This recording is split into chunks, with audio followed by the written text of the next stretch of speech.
Alamillo tiene una experiencia superior a 20 años en el tema de identidad digital, concretamente en firma digital y en el amplio mundo que supone, y va a hacernos una exposición en relación a la temática que nos ocupa. Nacho también tiene que ver, está también involucrado fuertemente con el proyecto de Alastria, que nos ha presentado Miguel Ángel, y va a hablarnos de cómo es toda la cuestión en el ámbito europeo.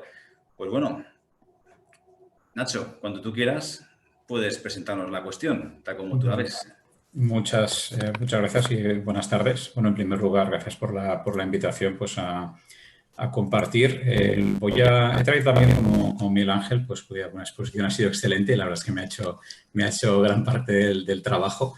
Me trae también una pequeña presentación. En este caso no es una presentación que haya sido preparada para este evento, sino que realmente es la misma presentación que hemos hecho en el marco de un proyecto europeo en el que precisamente hemos estado estudiando durante el último año largo, realmente, las cuestiones legales relativas al juego entre este concepto de la self-sovereign identity o identidad autogestionada, el que ha presentado pues Miguel Ángel con gran rigor, y el marco legal de la Unión. Entonces, bueno, me tenéis que perdonar que la presentación está en inglés, es exactamente el mismo texto y por supuesto, me toca, porque es obligatorio, pues decir que esto son trabajos que hemos hecho pues contratados por la Comisión Europea, pero que en ningún caso representan la posición oficial de la Comisión Europea, de ninguna de sus instituciones, etcétera, etcétera.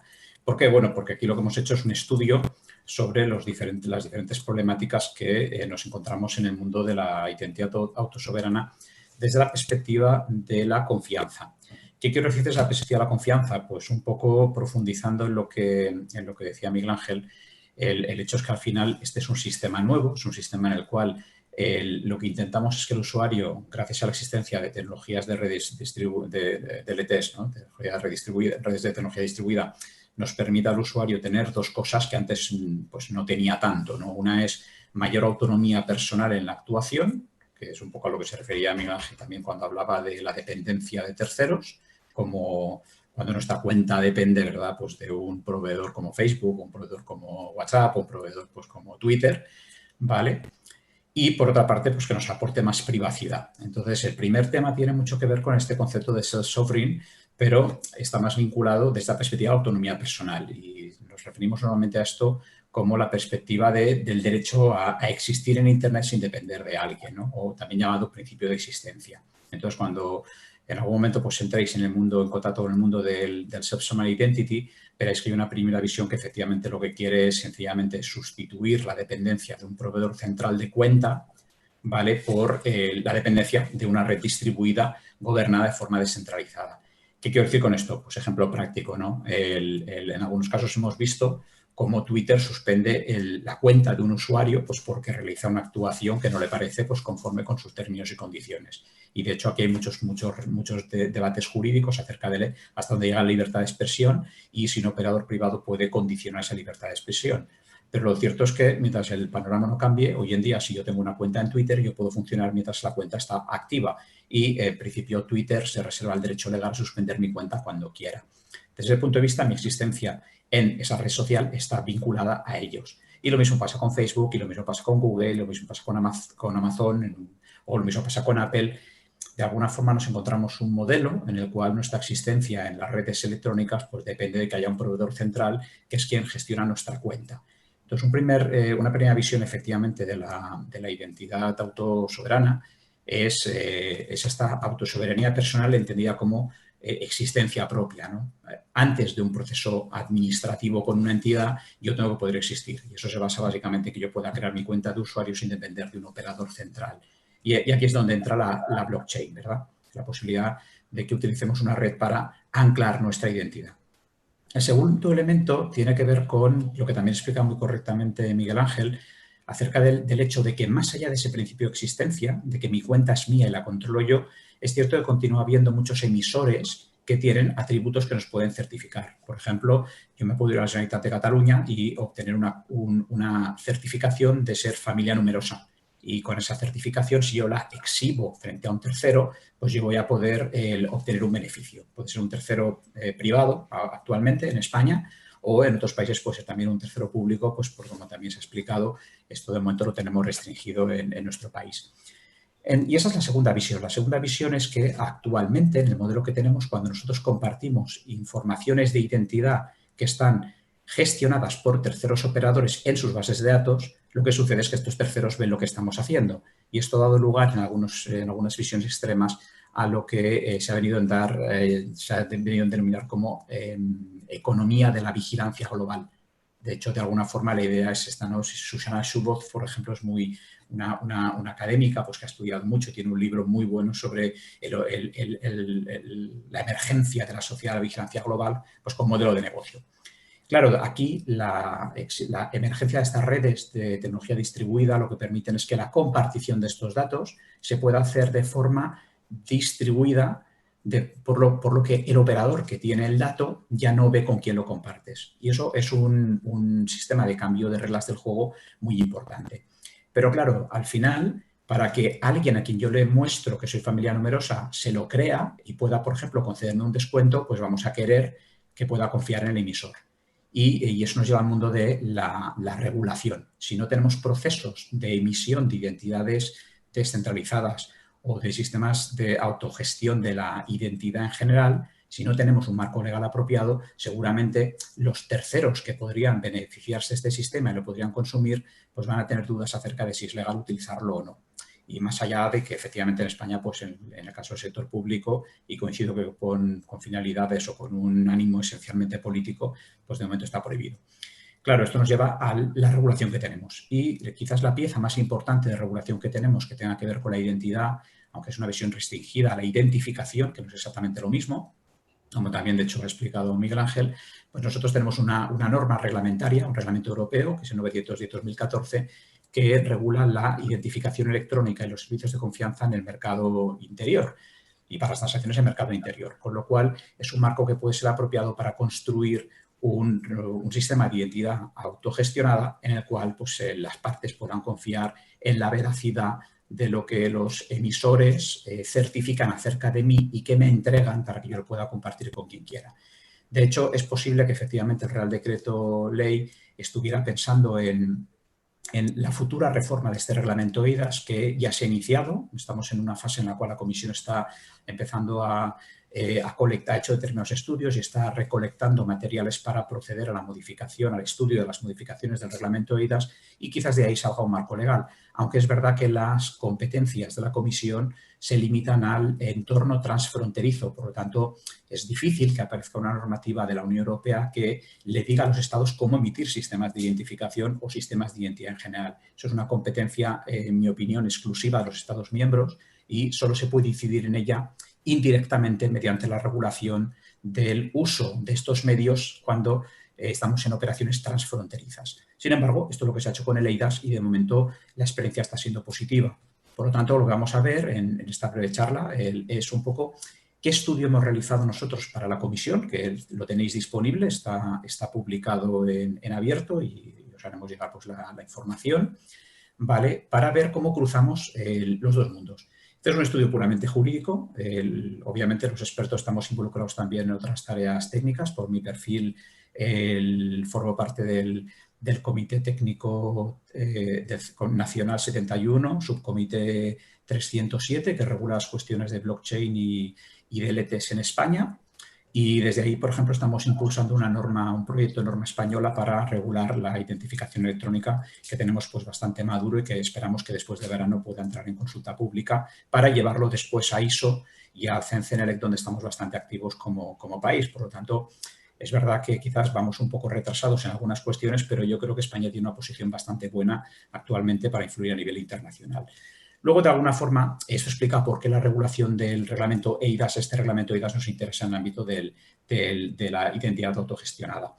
Primero, porque es una pieza de construcción del mercado único de la Unión, del mercado interior, del mercado único digital y, por tanto, permitiría extender el uso de estos sistemas a muchos Estados miembros. En segundo lugar, porque se puede extender el uso de este sistema para incluir el reconocimiento de credenciales de identidad para usos privados, por ejemplo, para que los puedan admitir entidades financieras o para que los puedan admitir plataformas en línea u otros actores importantes. Por lo tanto, es una pieza extensible y precisamente es lo que se está estudiando en la reforma al reglamento eIDAS. Y además porque es una norma neutral tecnológicamente. ¿Qué significa esto? Pues que realmente con pequeñas adaptaciones es posible que sin tener que modificar el reglamento en sí, que llevaría mucho tiempo, es posible que podamos, y es lo que hemos intentado demostrar en este estudio legal, pues entendemos que se podrían realmente adoptar los sistemas que se están proponiendo, pues como en Alastria, por ejemplo, o en la experiencia que os explicaré del EPSI-ESIF, ¿vale? Como sistemas pues, que ya puedan entrar dentro del ámbito de aplicación de este reglamento. Y veremos los dos escenarios que hemos planteado al respecto. Finalmente, el reglamento eIDAS tiene una influencia muy importante a nivel internacional, básicamente porque la CENUDMI, que es la Comisión de Naciones Unidas para la Codificación del Derecho Mercantil Internacional, lleva trabajando desde el 2012 y eso se incrementó mucho a partir de 2014 cuando se aprobó el reglamento eIDAS en un instrumento internacional de reconocimiento de la identificación electrónica y los servicios de confianza en el comercio internacional, que está muy alineada con nuestra normativa europea, con lo cual realmente nos ayudaría bastante a poner esto en funcionamiento. Muy rápidamente, recordad que, por si alguien no lo conoce, pues el reglamento eIDAS regula dos cosas. Regula, por una parte, el reconocimiento mutuo de medios de identificación electrónica, significa algo como un DNI electrónico, por ejemplo, que de hecho actualmente está notificado en el ámbito de este reglamento y lo podemos utilizar. Y también regula los llamados servicios de confianza electrónica, que son pues, como la emisión de certificados de firma electrónica o de sello electrónico. Esto es importante porque son dos marcos jurídicos diferentes. El primero tiene que ver, como podéis ver en esta transparencia, con un marco de cooperación entre Estados miembros que se basa en la reciprocidad para admitir los sistemas de identificación electrónica que cada uno utiliza. Por ejemplo, en España, yo ya he mencionado aquí nuestro DNI electrónico está admitido dentro del marco del reglamento eIDAS para poder hacer transacciones en nuestras relaciones, por ejemplo, con la administración pública francesa o la belga o la alemana. Eso es una realidad que hoy ya existe. Y existe porque tenemos estándares técnicos, porque tenemos un marco regulatorio apropiado y porque tenemos una estructura de gobernanza que hace que cuando los Estados miembros quieren extender el efecto jurídico de su medio de identificación electrónica, que acaba en la frontera, a otros países, puedan notificarlo, se pueda valorar y se pueda acordar cómo ponerlo a funcionar de forma interoperable. Este es un sistema que nace realmente a partir del 2008 y que utiliza tecnologías diferentes de la identidad autosoberana. Sin embargo, es verdad que podríamos adaptar los instrumentos técnicos de interoperabilidad y podríamos adaptar las normas de seguridad de este reglamento que están aprobadas en actos de ejecución posterior, por tanto, no están en el propio reglamento, sino que se han definido posteriormente, los podríamos adaptar, como digo, para poder extender el uso de un sistema de identidad autosoberana o de identidad autogestionada a otro Estado miembro. Ejemplo práctico, si el gobierno español, que no puede porque está prohibido, ya lo hemos dicho, si el gobierno español admitiera el sistema de Dalion o Digitalis, me lo estoy inventando, pero lo admitiera como implementación del modelo de referencia de Alastria para hacer trámites con la Administración Pública Española, entonces también podría, adicionalmente, notificarlo para que se pudieran hacer trámites con este sistema frente a otras administraciones públicas. Por tanto, aquí tenemos un marco muy importante para una de las grandes funciones de los sistemas de identidad autogestionada, que es obviamente la propia acreditación de la identidad personal, nombre, apellido, fecha de nacimiento. Algo parecido pasa con los servicios de confianza. En este caso, estos servicios de confianza nos permiten que entidades públicas y privadas emitan también aserciones de identidad. Por ejemplo, podemos emitir un certificado donde decimos que Nacho Alamillo es licenciado en Derecho. Y esto, de hecho, las universidades lo vienen haciendo. Entonces, en este caso, por ejemplo, tendríamos un sistema de credencial que está basado en una tecnología diferente, pero que podríamos adaptar. Con lo cual, por un lado, por otro lado, tenemos un marco legal europeo que sí que podría funcionar. El primero es cooperación entre Estados miembros y la Unión Europea tiene menos competencias. El segundo, sin embargo, está armonizado y, por tanto, si se regulara la identidad autosoberana como servicio de confianza, entonces valdría en toda la Unión y ya no haría falta un marco legal nacional o solo haría falta un marco legal nacional muy pequeño para poder complementar la regulación. Entonces, ¿qué hemos hecho nosotros durante este tiempo? Pues hemos trabajado con los arquitectos técnicos del proyecto de la Comisión Europea. Es un proyecto dentro de la iniciativa llamada European Blockchain Services Infrastructure, que busca crear una red de blockchain, de momento pues con un cierto carácter experimental, para que en el futuro los Estados miembros puedan desplegar servicios públicos electrónicos transfronterizos utilizando esta red.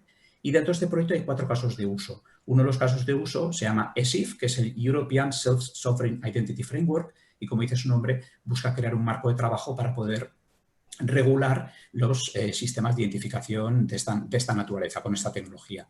Entonces, a nosotros lo que se nos pidió fue hacer un análisis para, digamos, sobre esa experiencia piloto que no está publicada, es de acceso restringido todavía, ¿vale?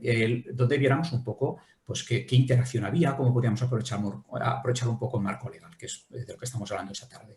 Y lo que podéis ver en el informe, porque sí que está publicado, es una introducción, una introducción más de tipo técnico y de seguridad a estas cuestiones, un análisis de una presentación mucho más larga de la que yo he realizado ahora, por supuesto, de la regulación del reglamento de eIDAS, y luego los escenarios que hemos estudiado, que es lo que me interesa presentaros. Yo solo tengo 4 transparencias más, una con los escenarios y 3, digamos, para explicar, digamos, lo que realmente es más viable a corto plazo, porque de esta forma, pues como el Legal Report lo tenéis disponible, pues podemos aprovechar por si queda tiempo para tener un poco de debate.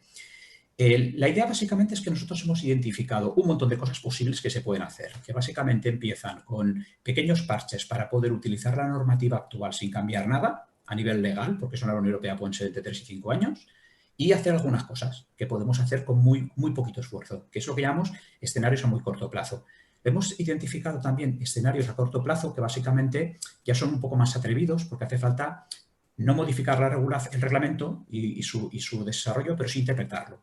Y luego hemos identificado cosas futuristas, vamos a decirlo así, que serían escenarios a medio y largo plazo que sí que requieren cambios en la regulación, pero que es donde vemos la innovación jurídica y realmente vemos la potencia de la regulación para aportar valor a la blockchain. Y veréis que el escenario 10 es para mí el más interesante porque realmente introduce una regulación de los nodos de DLT, de los nodos de una red de tecnología de éxito distribuido, como servicio de confianza para poder aportar valor probatorio a las transacciones que intervienen.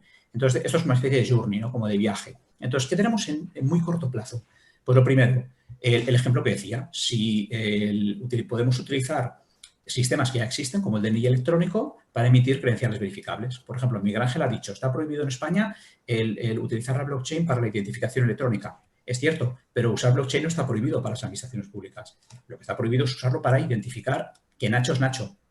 Pero tú puedes identificar a Nacho Alamillo con su DNI electrónico o lo puedes identificar, si el Estado quisiera, con clave o lo puedes identificar con un certificado electrónico de cualquiera de los prestadores que operan en España, que emiten certificados cualificados, lo podías identificar y entonces emitirle credenciales verificables. Por ejemplo, yo podría obtener una credencial que dice que soy titular de FEBIA numerosa cuando previamente se ha verificado que soy Nacho Alamillo porque se ha comprobado en mi DNI electrónico o en mi certificado cualificado.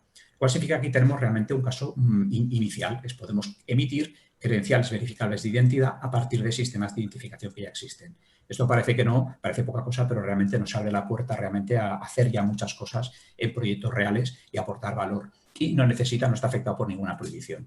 El segundo escenario, que lo veremos ahora en una slide muy breve, básicamente lo llamamos el eIDAS Bridge. Y básicamente lo que hace es utilizar los sistemas de sello electrónico que tienen ahora mismo las entidades, como una universidad, para poder dar valor legal a una credencial que contiene un dato. Por ejemplo, la universidad sella con su sello regulado en la Ley 40 y en el reglamento 2015, en el reglamento eIDAS, sella la autenticidad de la credencial que dice que el portador, alerta, el portador es licenciado en Derecho. Entonces, eso es muy interesante porque es una especie de mini versión del título donde yo puedo acreditar, sin entregar mi nombre, que sea quien sea yo, tengo esta licenciatura y eso es bueno, por ejemplo, por privacidad. Eso también lo podemos hacer y este caso de uso se ha implementado de verdad. Y luego el último es el utilizar los nodos actuales de identificación electrónica para hablarse entre ellos, pero utilizando una credencial verificable. Por ejemplo, si Alastria fuera admitido por el gobierno español, en ese caso Alastria estaría en el mundo de clave. Yo podría en España autenticarme con Alastria frente a clave y luego eso se extendería a Francia. De modo que en Francia no tendrían por qué entender Alastria, ni tendrían por qué usar la red de blockchain. Usarían su red actual con España. Sin embargo, yo internamente en España ya estaría utilizando identificación basada en blockchain. Este es un caso de uso que está prohibido. Este es exactamente el caso de uso que en España está prohibido y todos estamos esperando que efectivamente se desbloquee esa prohibición porque creo que ha quedado acreditado honestamente que no tenía mucho sentido.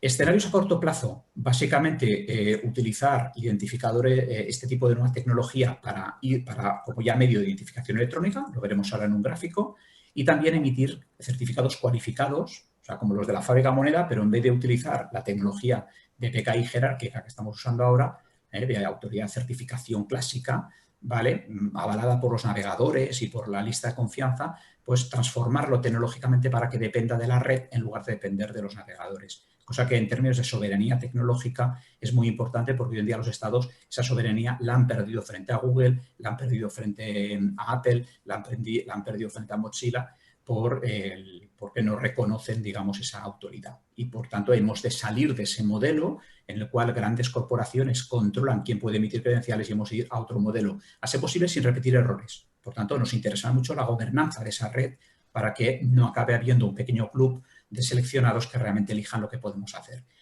Y hasta aquí lo podemos hacer a corto plazo. ¿Qué es lo demás? Bueno, pues lo demás ya son cosas nuevas. Por ejemplo, a mí me interesaría extender el modelo de reconocimiento mutuo del reglamento eIDAS para ir más allá de la identificación electrónica. A mí me parece muy bien que Francia pueda identificarme como Ignacio Alamillo con cierto número de DNI porque existe el reglamento eIDAS. A efectos de saber, Nacho es Nacho. Pero yo quiero que también reconozca cualquier otro atributo de identidad y para eso necesitamos un marco de cooperación. Ahora mismo los marcos de cooperación para atributos de identidad son sectoriales. Por ejemplo, tenemos uno en la Directiva de Reconocimiento de Cualificaciones Profesionales, muy conocida en el mundo académico. Pero claro, eso es sectorial y no tenemos un sistema unificado. Entonces, sería bueno armonizarlo extendiendo el reglamento eIDAS. Esto es una propuesta, en el Legal Report encontráis el detalle, la Comisión lo valorará, los Estados miembros lo tendrán que valorar, el legislador lo tendrá que valorar. Pero no podemos hacerlo, no podemos darle ese marco legal uniforme que sería conveniente, pero no es imprescindible, alerta, no es imprescindible a menos que legislemos. Por tanto, este es un primer escenario de ampliación. Otro sería el regular la emisión de las credenciales verificables con otros datos de identidad como un servicio de confianza.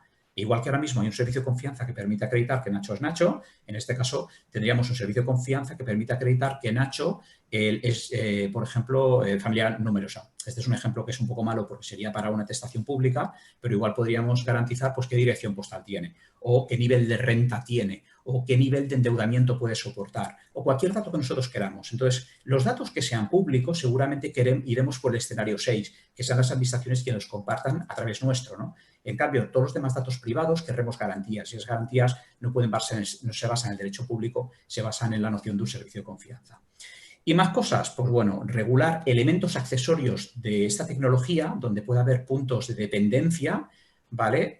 Como servicios también de confianza. En concreto, los repositorios en la nube donde almacenemos datos, es interesante que estén regulados como servicio de confianza para que haya garantías y también la gestión de las claves, ¿vale? Que además es súper importante porque en el mundo del blanqueo de capitales los wallets en nube que custodian claves para transacciones financieras ya están sujetas al blanqueo de capitales. Entonces, aquí sería bueno que tuviéramos buenas prácticas y una supervisión de la autoridad competente pues, para garantizar que estos servicios se prestan como se deben prestar, porque si te quitan la clave, te han quitado la identidad, en definitiva, y por tanto es importante hacerlo bien. Sin embargo, como dije anteriormente, el escenario más interesante para mí es el de entender que un nodo de DLT, una colección de nodos, pueden generar prueba electrónica y que, por tanto, siguiendo la misma lógica actual del reglamento eIDAS, nos convendría regularlo.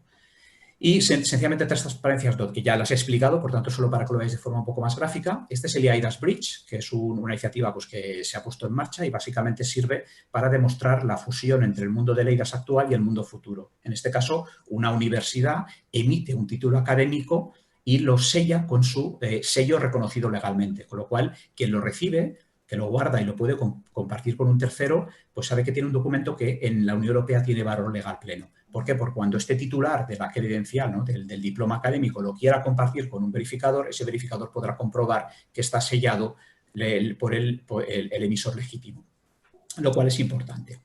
Y entonces, finalmente, solo para que veáis cómo funcionaría el movimiento, ¿no? de transformación a muy corto plazo y a corto plazo del eIDAS actual hacia el nuevo eIDAS que podría estar o al uso de la nueva tecnología con eIDAS, aquí tenemos un gráfico de cómo funciona actualmente, perdón. Aquí básicamente tenemos a un estado A, ¿vale? Que en este caso podría ser Francia, ¿vale? Donde un español se quiere conectar a un servicio público. Entonces, aquí hay una conectividad entre dos nodos, que son dos sistemas centralizados controlados por los gobiernos, que básicamente le dicen que cuando el español se conecta al ayuntamiento francés, pues viaja una mensajería hasta clave, vamos a poner este ejemplo, ¿verdad?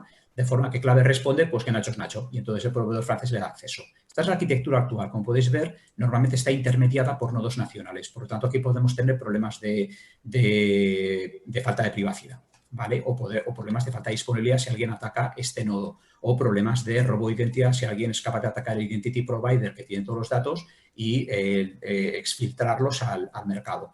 O problemas de ransomware si alguien es capaz de hackear el sistema, cifrarlo todo y decir que o me das dinero o aquí nadie más se autentica. Todo esto son retos reales que tenemos con la arquitectura actual. ¿Cómo cambiaría? Bueno, pues modelo 1, el muy corto plazo. Básicamente sería el modelo de Alastria. Yo entro con mi identidad Alastria en el nodo español y el nodo español me reenvía a Francia pues con el protocolo actual. Por lo tanto, yo me puedo autenticar en términos prácticos frente a un proveedor francés utilizando mi credencial de Alastria. Esto, a fecha de hoy, está prohibido en España, ¿vale? Pero en otros países no. Y, de hecho, ya hay algunas iniciativas donde vamos a estudiar en la segunda ronda del proyecto EPSI-ESIF cómo hacerlo. Y, finalmente, el futuro, y con esto acabo. Tendríamos aquí la visión de un sistema en el cual quitamos a los nodos del medio y utilizando un middleware, es decir, un software que ya posee el proveedor de servicios, pero también el usuario, como posee el wallet de la identidad autosoberana, básicamente se conecta directamente al proveedor de servicio porque la red es la que le permite verificar las informaciones. Entonces, bueno, esto es una visión realmente muy rápida. O sea, hay muchos más temas, pero no quería agotar todo el tiempo, así que me vais a permitir que lo deje aquí y muchas gracias por la paciencia.